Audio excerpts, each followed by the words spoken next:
So hello guys and welcome back to another video. Today I'll be teaching you how to earn a Novelah without inviting. So it's pretty simple to do since there are only a few steps on doing so.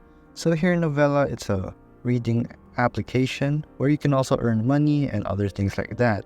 So basically to earn money here without inviting, all you have to do is read the books that are given here. So depending on your type of genre, you can select one from the top corner here. So there's romance, action, horror, and fantasy. So let's just say you want action and you found this story. So all you have to do is start reading.